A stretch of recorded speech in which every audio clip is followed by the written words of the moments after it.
Bilderberg was founded by David Rockefeller and the Rothschilds.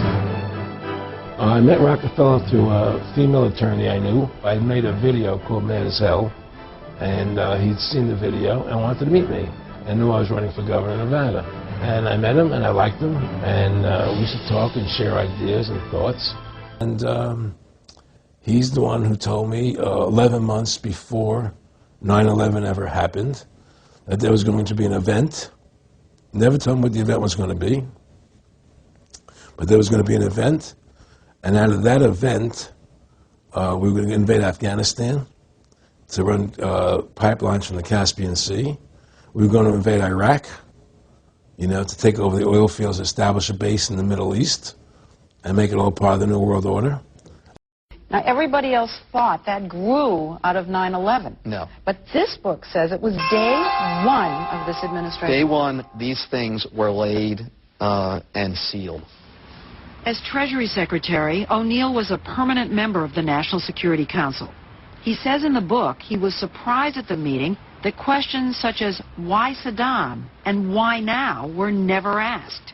It's all about finding a way to do it. That was the tone of it. The president saying, go find me a way to do this. For me, the notion of preemption, that the U.S. has the unilateral right to do whatever we decide to do, is a really huge leap. And that came up at this first meeting. It did. O'Neill told us the discussion of Iraq continued at the next National Security Council meeting 2 days later. He got briefing materials under this cover sheet. There are memos. One of them, marked secret, says, plan for post-Saddam Iraq. Nation building. Absolutely. So they discussed an occupation of Iraq. In January and February of 2001. Based on his interviews with O'Neill and several other officials at the meetings, Susskind writes that the planning envisioned peacekeeping troops, war crimes tribunals, and even divvying up Iraq's oil wealth. Susskind obtained this Pentagon document dated March 5, 2001, entitled Foreign Suitors for Iraqi Oil Field Contracts. He's the one who told me 11 months before 9/11 ever happened that there was going to be an event. Never told him what the event was going to be, but there was going to be an event, and out of that event, we were going to invade Afghanistan to run pipelines from the Caspian Sea. We were going to invade Iraq, to take over the oil fields, establish a base in the Middle East, and make it all part of the New World Order. Long before September 11th, a small, influential group of neoconservatives here in Washington had wanted to see the United States transformed into a sort of benevolent ruler, unchallenged, astride the world. And long before George W. Bush was elected, they sat down and they wrote down a manifesto. The document was effectively a charter of the Project for a New American Century, a neoconservative think tank in Washington.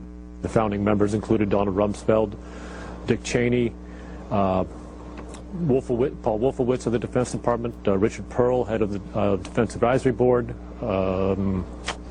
Louis Libby, Cheney's chief of staff, John Bolton, Undersecretary of State for Arms Control, Elliot Cohen, who's on the Defense Policy Board. Much of what these men wanted is coming true. They urged that the U.S. abandon the anti-ballistic missile treaty. It has. They wanted establishment of more permanent U.S. military bases abroad. That is happening in the Philippines and in Georgia and will likely happen in Iraq. They urged regime change as a goal of foreign wars, not just in Iraq. They wanted the U.S. as a global constabulary, their word, unburdened by the UN or world opinion, preventing any challenge to U.S. dominance. But, they wrote, a year before September 11th, such aspirations are unlikely to be realized without a catastrophic and catalyzing event, like a new Pearl Harbor.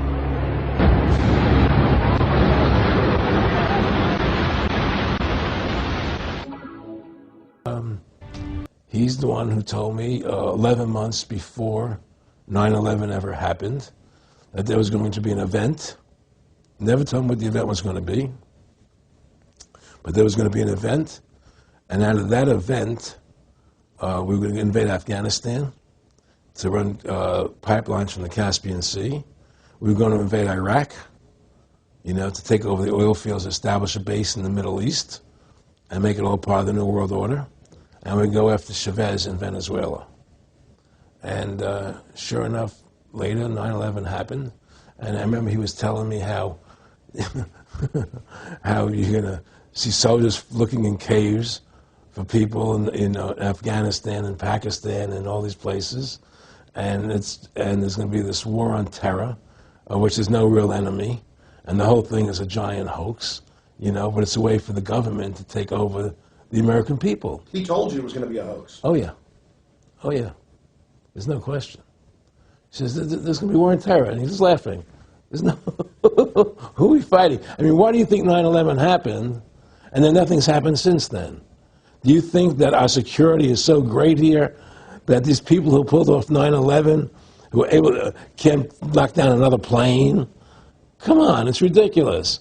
9/11 was done by people in our own government and our own banking system to perpetuate the fear of the American people into subordinating themselves to anything the government wants them to do. That's what it's about, and to create this war, this endless war on terror. And that's why and that was the first lie. And the next lie was going into Iraq, to get Saddam Hussein out with his weapons of mass destruction. That was the next lie. Now, specifically, this was a little over 6 years ago? This was... 11 months before 9/11. Yeah. And Nick Rockefeller, who's a lawyer, he's become your friend over the previous years, and he's saying to you that there's going to be this big event, and then out of that we're going to have a war on terror, and it's just going to go on and on. Right. An endless war on terror without any real enemy. That you can never define a winner. And did he say that it's going to be perfect because you can't define an enemy? It just goes on? Yeah, because you can't define a winner. There's no one to beat, so it goes on and on forever. And they can do whatever they want. They scare the hell out of the American public. Look, this whole war on terror is a fraud. It's a farce. It's very difficult to say it out loud because people are intimidated against saying it. Because if you say it, they want to make you into a nutcase. But the truth has to come out. That's why I'm doing this interview.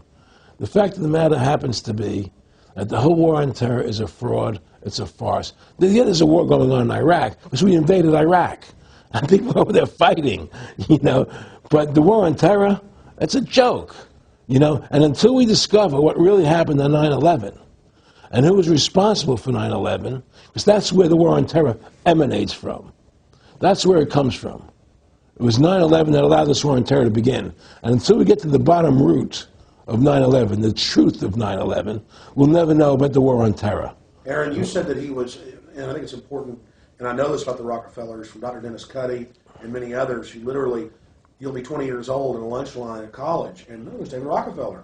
And they're experts at recruiting and getting what they call players, and that clearly he was, I want to make it specific and just get you to reiterate what you said last night about you got 30% of the vote, you were having an effect, you made mad as hell, they knew that you'd started the Constitution Party, They knew that you were somebody who was taking action and getting things done, you'd already made some big films, had a lot of other successes, right. So they were trying to recruit you, and didn't it come down to the point of, hey, we are here to recruit you, and don't worry, your chip's going to say, don't mess with us, this guy's don't touch. Yeah, yes, that did happen. I was definitely being recruited, but it's more subtle than that. Well, in your words, just go through the process, and then what he said. Well, what it is remember, we were friends, and he used to go to my house a lot. We'd have dinner, we'd talk, and he'd tell me about business investments, how you get involved in, or they would help me with this business investment or that business investment.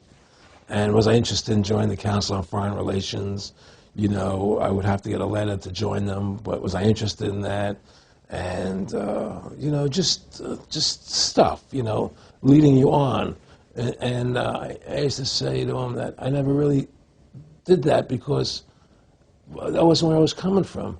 As much as I like you, Nick, your ways and my ways, we're on the opposite side of the fence. I don't believe in enslaving people, and he would come back with, oh, I do? Or? Well, it would be more like, It's better for them. Well, it's more like, how do I put it? It was like, What do you care about them? What do you care about those people? What difference does it make to you? Take care of your own life. Do the best you can for you and your family. What do the rest of the people mean to you? They don't mean anything to you. They're just serfs. They're just people. You know, it was just a lack of caring, you know, and that's just not who I was. It was just sort of like cold, you know. It was just like cold, you know. And I used to say to him, what's the point of all this? You have all the money in the world you need. You have all the power you need. What's the point? You know, what's the end goal? And he said the end goal is to get everybody chipped, to control the whole society, to have the bankers, the elite people, you know, the bankers and some governor controlling the world. And I said, all the people in the Council on Foreign Relations believe this way you do? He said, no. You know, most of them believe they're doing the right thing. A lot of them believe it's better off being socialistic. You know, we have to convince people that that socialism is really capitalism. The whole agenda is to create a one-world government where everybody has an RFID chip implanted in them. All money is to be in those chips, right? There'll be no more cash. And this is getting me straight from Rockefeller himself. This is what they want to accomplish. And all money will be in your chips. And so instead of having cash, anytime you have money in your chip, they can take out whatever they want to take out whenever they want to. If they say you owe us this much money in taxes, they just deduct it out of your chip digitally. Total control. Total control. And if you're like me or you, and you're protesting what they're doing, they can just turn off your chip. And you have nothing. You can't buy food. You can't do anything. It's total control of the people. And that chip's connected to a database that has your purchasing records, what you do, what everything. You sell. Everything is in there, you know? And so they want a one-world government controlled by them, everybody being chipped, all your money in those chips, and they control the chips, and they control people. And you become a slave. You become a serf to these people. That's their goal. That's their intention. Finally from us this evening, technology on the cutting edge. We were interested today to hear that more than 100 law enforcement officials in Mexico are having microchips implanted in their arms. The chips allow a person to be scanned, sort of like a cereal box at the supermarket checkout. In Mexico, this will be one more tool in the fight against crime. Here's ABC's John McKenzie. You've seen it before, right out of Hollywood. It's maybe a little uncomfortable. A microchip inside the body. A hidden, high-tech identification tag. They're the access codes to your drop spot. Now, Mexico's Attorney General and 160 of his deputies have had microchips implanted in their arms to control access to the country's new Criminal Investigation Center. It is to provide access, said the Attorney General, to the right people in exclusive areas where there is valuable, sensitive information. The microchip, the size of a grain of rice, is injected under the skin and gives off a low-frequency radio wave. A scanner reads each chip's identification number to verify an official's security clearance. The microchip is tamper-proof, it's secure, no one can take your microchip and use it to their advantage to gain access to your facility. The chip, developed by Applied Digital Solutions, is similar to those used in the U.S. to identify and return runaway dogs. In humans, it can have several uses. Little stick.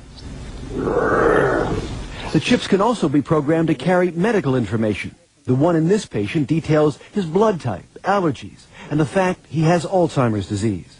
The device is now awaiting approval from the Food and Drug Administration.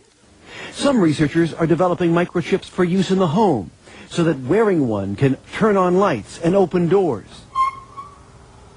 Hands-free.